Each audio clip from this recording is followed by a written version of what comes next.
When something is important enough, you do it even if the odds are not in your favor.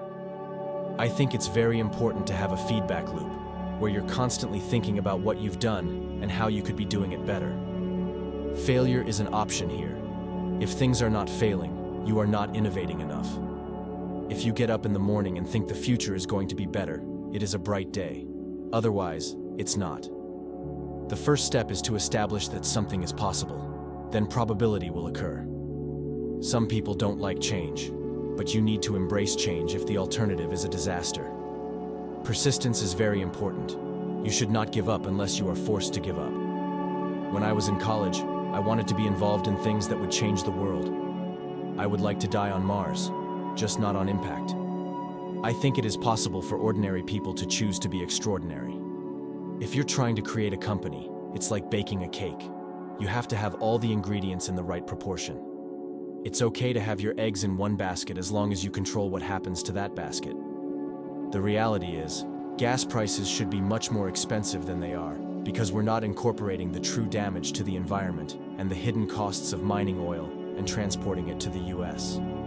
The most important thing is to try to inspire people so that they can be great in whatever they want to do. It's definitely true that the fundamental value of a company is in its product or service that it provides to customers. I think life on Earth must be about more than just solving problems. It's got to be something inspiring, even if it is vicarious. Don't confuse education with schooling. I didn't go to Harvard, but people who work for me did. Great companies are built on great products.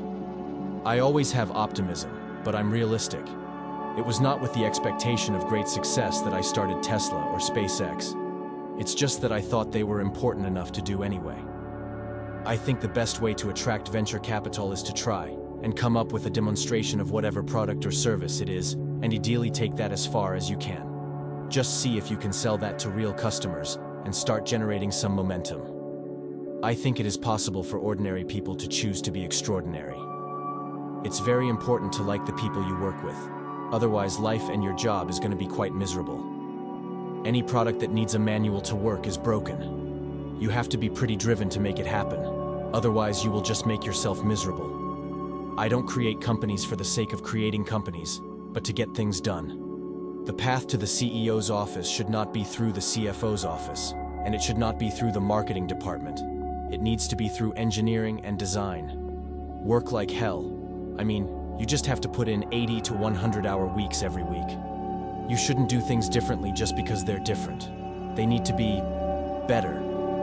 It's okay to have your eggs in one basket as long as you control what happens to that basket. The longer you wait to fire someone, the longer it has been since you should have fired them. I think that's the single best piece of advice. Constantly think about how you could be doing things better and questioning yourself. People work better when they know what the goal is and why. You want to be extra rigorous about making the best possible thing you can. Find everything that's wrong with it and fix it. Brand is just a perception, and perception will match reality over time. I don't believe in process. In fact, when I interview a potential employee and he or she says that it's all about the process, I see that as a bad sign. You get paid in direct proportion to the difficulty of problems you solve. Starting and growing a business is as much about the innovation, drive, and determination of the people behind it as the product they sell. Constantly seek criticism. A well-thought-out critique of whatever you're doing is as valuable as gold. You want to have a future where you're expecting things to be better, not one where you're expecting things to be worse. Really, the only thing that makes sense is to strive for greater collective enlightenment.